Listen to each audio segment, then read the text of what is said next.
Seleção em Brasília, Neymar sai machucado de amistoso, está fora da Copa América e recebe visita do presidente da República no hospital. Direto da Argentina, Bolsonaro desembarca em Buenos Aires para encontro com Macri. Corrupção e tortura.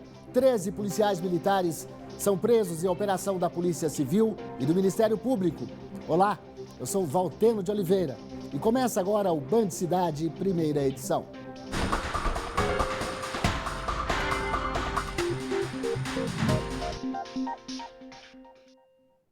Mais de 34 mil torcedores estiveram no estádio Mané Garrincha ontem à noite para ver a seleção brasileira no amistoso contra o Catar. Em campo, o Brasil levou a melhor, placar final 2-0. Mas a movimentação foi mesmo fora do campo.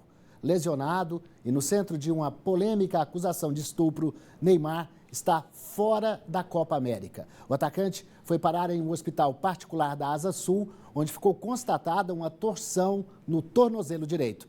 O presidente Jair Bolsonaro assistiu a toda a partida e ainda passou no hospital para visitar o jogador. Depois da lesão dentro do campo, o atacante Neymar saiu do Estádio Nacional de muletas e foi ao hospital da Asa Sul. Ele passou por exames para avaliar a gravidade do entorse no tornozelo e deixou o local nesta madrugada de quinta-feira. Agora, o camisa 10 do Brasil foi cortado da Copa América. Antes de deixar a unidade, ele recebeu a visita do presidente Jair Bolsonaro, que estava assistindo a partida no Mané Garrincha. O presidente não parou para dar entrevistas, mas postou nas redes sociais uma foto com o jogador e deixou uma mensagem. Abre aspas. Visitando Neymar no Hospital Roma em Brasília. Desejo uma boa e rápida recuperação. Fecha aspas. A seleção deixa Brasília logo mais às 2h30 da tarde. Daqui vai para Porto Alegre para um segundo amistoso antes da Copa América. Neymar já conseguiu já seguiu para o Rio de Janeiro, onde deve se prestar depoimento amanhã. Já os outros jogadores passaram amanhã no hotel. Quem também está lá é o repórter Ângelo Nascimento. E a seleção brasileira volta agora a atenção para a escolha de um substituto para a vaga deixada por Neymar. A gente lembra que ontem ele saiu contundido ainda no primeiro tempo do amistoso entre Brasil e Catar no estádio Mané Garrincha, que fica próximo a 800 metros, na verdade, de distância daqui do hotel onde a seleção brasileira está hospedada. Neymar deixou agora há pouco aqui o local, ele saiu pela porta dos fundos, não falou com ninguém da imprensa, saiu na companhia de seguranças, do pai e também de um fisioterapeuta, viu? A expectativa é que a comissão técnica e os jogadores deixem o hotel aqui por volta das 2h15 da tarde, em direção ao aeroporto de Brasília. O voo está marcado para as 2h45, com desembarque previsto lá para Porto Alegre, onde no domingo, então, o time enfrenta a seleção de Honduras. Aqui na frente do hotel, como vocês podem perceber, uma movimentação bem tímida de torcedores, mas muitos profissionais da imprensa. Mas a expectativa é que esse número de torcedores vai aumentar, já que a seleção vai sair somente no período da tarde. Cláudio Humberto, que coisa, esse rapaz está precisando de um descarrego? Está precisando de reza brava, está precisando de um banho de sal grosso, né? E de reza, muita reza, né? Porque que fase, né?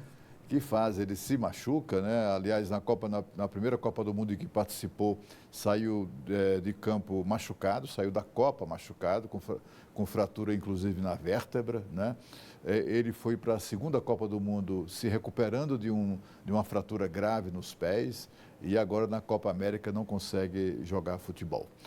Na verdade, ele é o tipo da contusão que ele sofreu ontem, né? Quem entende é quem me explicou, que é própria de um jogador que não estava completamente concentrado no seu... Que é esse problema sério, que é uma outra coisa. Amanhã tem depoimento na polícia, tem muito vídeo circulando na internet, mas tem muita, é uma história muito, vamos dizer assim, rumorosa. A gente tem que se louvar naquilo que está sendo divulgado. O que foi divulgado até agora, os vídeos que foram divulgados até agora, só mostram que a versão do jogador Neymar é a correta, né? Parece mais que ele está mais para vítima do que para autor, no que a gente viu aí até agora, pelo menos, né? A rigor, o VAR está salvando o Neymar. Bom, vamos torcer para o nosso jogador, né? A seleção precisa de torcida. Multas leves agora podem virar uma advertência para o motorista. A anistia começa a valer em 2 meses. Entenda. A ideia é de não precisar desembolsar entre R$ 88 e R$ 130 para pagar uma multa de trânsito foi para lá de bem recebida pelos motoristas da capital. Acho que tudo que vem beneficiar o povo, a população, eu acho que é muito bem-vindo. Para quem anda direitinho, isso aí é bom, essa medida é boa. Já existe no Código de Trânsito Brasileiro uma conversão de multa em advertência, mas o motorista tinha que pedir essa troca. Agora, com a adequação da norma, a substituição será automática. Esse modelo, segundo o Detran, vai entrar em vigor aqui no Distrito Federal em, no máximo, 2 meses. O Detran vai fazer a análise do prontuário dele, verificar se ele se enquadra nos requisitos do artigo 267, ou seja, uma multa leve ou média nos últimos 12 meses, e vai fazer de ofício a conversão para a advertência. O departamento ainda estuda cobrar tratamento psicológico de quem for flagrado na lei seca com um alto percentual de álcool. De janeiro a abril deste ano, o Detran multou mais de 4.000 motoristas. O especialista em trânsito avalia como positivas essas mudanças. Considero como uma parte educativa, porque a pessoa passar 12 meses sem uma autuação e receber depois uma autuação leve ou média, isso seria como você dar uma gratificação para quem fica muito tempo sem receber a autuação, porque a maioria das pessoas que são autuadas, elas são autuadas mais de uma vez a cada ano. O prédio da Ordem dos Advogados do Brasil, aqui no Distrito Federal, foi alvo de bandidos na noite passada. Os criminosos renderam uma funcionária grávida e o vigilante. Com um maçarico, eles tentaram arrombar o caixa eletrônico do prédio que fica na Asa Norte, mas não tiveram acesso ao cofre.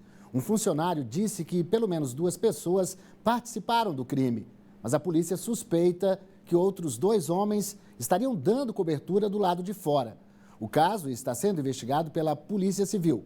Ninguém foi preso até agora. A seguir, 13 policiais militares são presos acusados de tortura e corrupção. O Band Cidade volta daqui a pouco.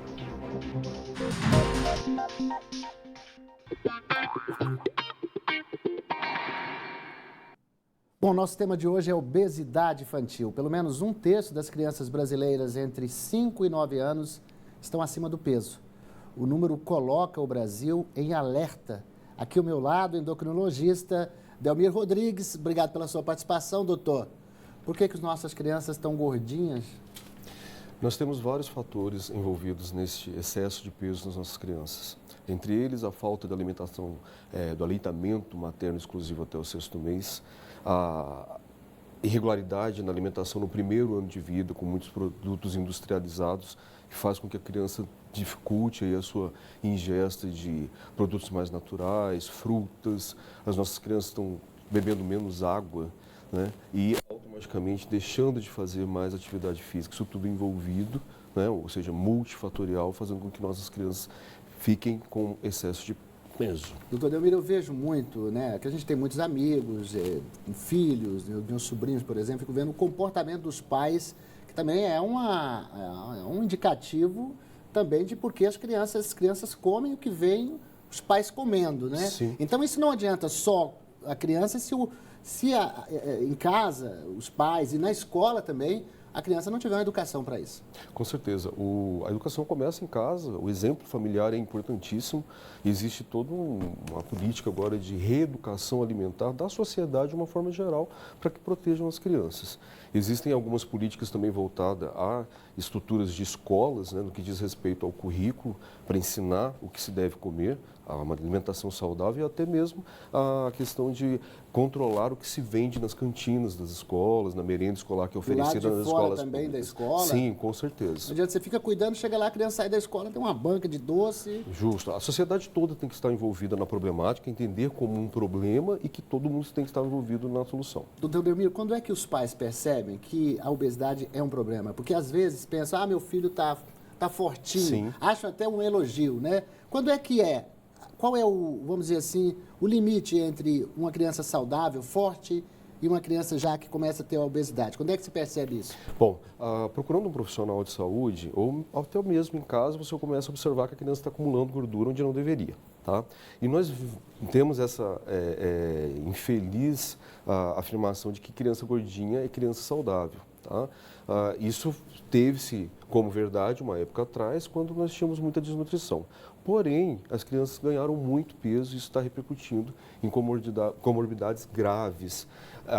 Partindo desse princípio, eu tenho que entender que a obesidade ela é uma doença. A gente tem que partir desse conceito. Toda doença precisa de um tratamento. Então, eu tenho que conscientizar que eu tenho uma criança doente, apesar de não ter sintomas, é uma doença crônica, silenciosa, que vai gerar problemas no adulto e até mesmo já na criança mais nova, no adolescente, que eram exclusivos, né, patologias exclusivas dos adultos, dos mais idosos, diabetes, hipertensão, doenças cardíacas, depressão, isso tudo já está acometendo as nossas crianças. E é claro que além dos problemas físicos, do que isso pode vir a ocasionar, acaba gerando bullying também, né? Com certeza. O transtorno psiquiátrico, né, a baixa autoestima, as tentativas de suicídio, isso estão batendo nas nossas portas. E, infelizmente, é uma realidade que a gente tem que enfrentar. Na última segunda-feira, teve uma reunião da OPAS, né, e com todos os países das Américas aqui em Brasília, para discutir políticas de enfrentamento desse problema, que é não só exclusivo do nosso país, mas mundial, para combater e enfrentar essa doença, porque as futuras gerações vão ter graves problemas. Doutor Delmir, muito obrigado pela sua participação aqui no Band Cidade. Informações importantes para você, pai, mãe, crianças beberem água, as crianças terem o aleitamento até pelo menos os 6 meses. Isso. Muito obrigado pela sua participação. Eu que agradeço, Walter. Bom, Jair Bolsonaro já está na Argentina, onde se reúne com o presidente Maurício Macri e também com empresários. Os dois países devem fechar acordos nas áreas de defesa, tecnologia, combustíveis e mineração. A repórter Renata Dourado, que está sempre por aqui, hoje está na Argentina e traz mais informações direto de Buenos Aires. Olá, boa tarde a todos que acompanham o Band Cidade, primeira edição. O presidente Jair Bolsonaro chegou aqui em Buenos Aires, na Argentina, por volta das 10 horas da manhã. Foi recebido com honras pelo presidente Maurício Macri, presidente argentino. Os dois presidentes se reuniram, depois teve uma reunião mais ampliada com alguns ministros brasileiros. Vieram os ministros da Defesa, o ministro da Economia, o ministro-chefe da Casa Civil. A primeira-dama também está aqui na Argentina. Ela participa de uma cúpula global que trata de políticas para inserir, para ajudar as pessoas que têm necessidades especiais, que têm alguma deficiência. Essa é uma das principais bandeiras da primeira-dama. Logo que tomou posse, ela fez aquele discurso em Libras. Então é uma bandeira defendida por ela e ela veio aqui para a Argentina também para participar dessa cúpula global, onde especialistas de mais de 20 países discutem, debatem essas políticas para ajudar essas pessoas que têm essas necessidades especiais. Em seguida, os dois presidentes participam de um almoço aqui também na Casa Rosada. O presidente Jair Bolsonaro também participa de um encontro com empresários brasileiros, empresários argentinos. Logo mais, às 7 horas da noite, ao mesmo horário, aí em Brasília e aqui em Buenos Aires, ele faz a tradicional live dele. Ele dorme aqui, junto com a primeira-dama, junto com os ministros, e amanhã de manhã ele segue para o Brasil para um evento lá no Rio de Janeiro. E nós estamos aqui acompanhando essa vinda do presidente Jair Bolsonaro a Buenos Aires, Argentina. Aí, Renatinha Dourada na frente da Casa Rosada, né, Cláudio Humberto, Exatamente, né? ali que é a sede do governo argentino. Nós podemos implicar com os argentinos, mas a Argentina é fundamental para a economia brasileira, né, Cláudio? Essa implicância, na verdade, tem um pouco de inveja nossa, né? Os caras têm a melhor carne, têm o melhor vinho do continente, tem o melhor jogador de futebol de todos os tempos e ainda tem o Papa. Pô, deixa um pouco para nós, né? Mas tem que comprar os nossos manufaturados, né? Mas eles gostam muito do Brasil, eles tratam muito bem os brasileiros que visitam e o presidente Bolsonaro acerta em fazer essa primeira viagem oficial dele à Argentina. Ele já esteve lá como presidente, mas não era viagem oficial. A Argentina e o Brasil durante o ano de 2018, o comércio entre os dois países totalizou mais de 26 bilhões de dólares. Isso significa mais de 100 bilhões de reais. É o nosso maior parceiro na América Latina, portanto, o presidente fez muito bem. Ele está encerrando um evento hoje à tarde, um evento na área de defesa, e no fim da tarde, pelas 17 horas, ele participa do encontro com empresários dos dois países. Cláudio, fique aqui, porque eu quero que você comente o que nós vamos dizer daqui a pouquinho. Está no Diário Oficial do DF de hoje o Diário Oficial, na verdade, né? Está no Diário Oficial de hoje, a sanção do presidente Bolsonaro, a lei que autoriza a internação involuntária de dependentes químicos, ou seja, sem consentimento. Antes, para internar alguém contra a vontade, era preciso autorização judicial. A internação compulsória vai depender de aval de um médico e não pode passar de 90 dias. Cláudio, essa é uma decisão já esperada, né? Porque tem famílias que ficam numa situação complicada. Exatamente, era necessário e tem um objetivo claro essa medida, né? Da cobertura, digamos assim, a decisão de uma família de internar o seu ente querido que sofre dessa doença e permita ao Estado também agir nos casos das cracolândias, por exemplo. São imensas legiões de viciados em drogas, em crack, em cocaína, o que for, acabam virando verdadeiros mulambos, né? Verdadeiros trapos humanos e ficam ali jogados nas ruas e o Estado é impedido de recolher aquelas pessoas. Alguns querem fazer hotel, né? Exatamente. Mas assim, agora com essa lei, os agentes públicos poderão ir lá, pegam esse doente e o levam para tratamento na rede pública. A lei é muito clara com relação a isso. E não penaliza a família, que também obriga os seus entes queridos a se internar para passar por um tratamento de desintoxicação e coisas do gênero, né? É muito correta essa medida do presidente do Congresso, que foi sancionada pelo presidente Jair Bolsonaro. Nosso querido Cláudio Berto ainda volta nessa edição. As tendas que foram planejadas para ajudar no diagnóstico da dengue viraram motivo de reclamação. Poucos médicos e espera de até 5 horas por atendimento viraram rotina em algumas regiões. Em Ceilândia, a população diz que falta médicos e ainda conta que a espera pelo atendimento tem sido um martírio. Amélia chegou às 5 da manhã com a filha em uma cadeira de rodas emprestada. Ela disse que a adolescente estava com febre e sem conseguir se mexer. E mesmo nessa situação, até às 11 da manhã, não havia sido atendido na tenda amarela. Só faz o exame e manda para casa, hidrata aqui, hidrata com soro, a gente pega o soro lá no centro de saúde e hidrata em casa. É só isso que eles estão fazendo. Atendimento não está fazendo, quer dizer que só tem uma médica aí dentro. A Secretaria de Saúde montou as tendas nas regiões mais atingidas pela dengue. Nos locais são feitos exames clínicos, testes rápidos e também a hidratação do paciente. E na busca por esses atendimentos, em Ceilândia, as filas se formam e há poucos lugares para sentar. Quando chega aqui, o atendimento, o cara monta uma tenda dessa daí, não, estamos atendendo. Mas olha a situação que o povo se expõe.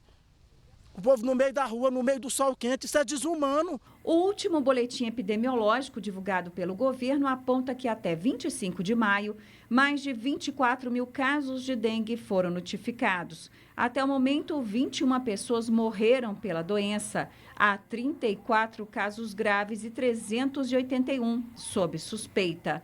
Ao total, são 10 tendas que atendem diariamente, das 7 da manhã até as 7 da noite. Cheguei lá, não tinha ninguém nem para sequer me dar um bom dia. Diferente do que a nossa equipe viu em Ceilândia, em Sobradinho, o cenário é mais tranquilo. Os pacientes disseram que o atendimento é feito no máximo em 20 minutos. Na avaliação de Ricardo Pérez Januzzi, médico da região, o serviço prestado pelas tendas amarelas tem sido satisfatório. Todos os dias, quando eu saio aqui às 19 horas, a tenda já está fechada, ninguém fica esperando, né? É claro que existem alguns momentos de pico que há alguma fila, mas o serviço está bem satisfatório. A nossa produção entrou em contato com a Secretaria de Saúde, mas até agora não tivemos resposta. Cláudio Berto, dengue nós conhecemos bem aqui no DF, né? Porque houve já surtos terríveis aqui e agora terminou a chuva, né? Já são 22 mortos somente este ano, né? É uma tragédia que se abate sobre Brasília, sobre o Distrito Federal e o Brasil de uma maneira geral, né? A gente tem que lamentar vários percalços que têm sido observados nessa luta contra a dengue, contra o mosquito, como, por exemplo, a decisão lamentável do Ministério Público do Trabalho de interditar o galpão onde se produzia o preparado do fumacê. Durante meses o galpão ficou fechado até que o governador Ibanez, que não tem muito medo de enfrentar o Ministério Público, mandou abrir e mandou reativar a produção e também aquelas caminhonetes, né, que espalham fumaça na nossa cidade. Enfim, é uma questão permanente e as pessoas têm que tomar consciência de que esse é um papel não só do governo, mas da comunidade. De todo mundo, todos nós. Todos nós e em casa. É preciso lembrar sempre, né, Valteno? Dengue mata. Obrigado, Cláudio. Vamos para cá? Tortura, corrupção, associação criminosa. Esses são alguns dos crimes que levaram a polícia a cumprir 13 mandados de prisão e 17 de busca e apreensão. Hoje, os criminosos, acredite, são policiais militares. Quem acompanha a movimentação é Thaís Sprovieri. Veja. Uma operação com foco em policiais militares do Distrito Federal, investigados por associação criminosa, tortura, corrupção passiva e fraude processual, ocorre nesta quinta-feira. A ação cumpre 13 mandados de prisão preventiva e 17 de busca e apreensão, e a ação é realizada em conjunto pela Corregedoria da Polícia Militar do Distrito Federal, pelo Ministério Público e pela Polícia Civil. Os mandados foram expedidos pela Auditoria Militar do DF e a Justiça decretou sigilo às investigações. Em nota, o Ministério Público informou que a segurança pública deve ser conduzida com responsabilidade e respeito, alinhando cada ação aos preceitos de honestidade, ética, profissionalismo e aos direitos humanos. A seguir, você sabe o que faz a Defensoria Pública? A gente explica logo depois do intervalo. É um instante só. Você sabe para que serve a Defensoria Pública e como a população faz para conseguir atendimento? A gente foi atrás e explica agora como funciona o trabalho de assistência jurídica para quem não tem, condições de pagar um advogado. Foi graças à ajuda da Defensoria Pública que Tiago conseguiu o que precisava. Eu, por exemplo, precisei da Defensoria Pública para acessar medicamento de alto custo. E nas ruas, muitos já conhecem o trabalho da Defensoria Pública. Fazer defesa de quem não pode acionar a justiça, né, financeiramente, eles acionam a Defensoria, né? É isso mesmo. É a Defensoria que faz a ponte entre a justiça e as pessoas que não têm dinheiro para pagar um advogado. E com isso promove a todos o direito da defesa. No ano passado, só aqui no DF foram realizados cerca de 500 mil atendimentos. A Defensoria Pública lida com conflitos que vão desde assuntos de ordem familiar, como, por exemplo, um conflito entre duas pessoas que mantêm um relacionamento e precisam definir a guarda dos filhos ou o pagamento de uma pensão alimentícia.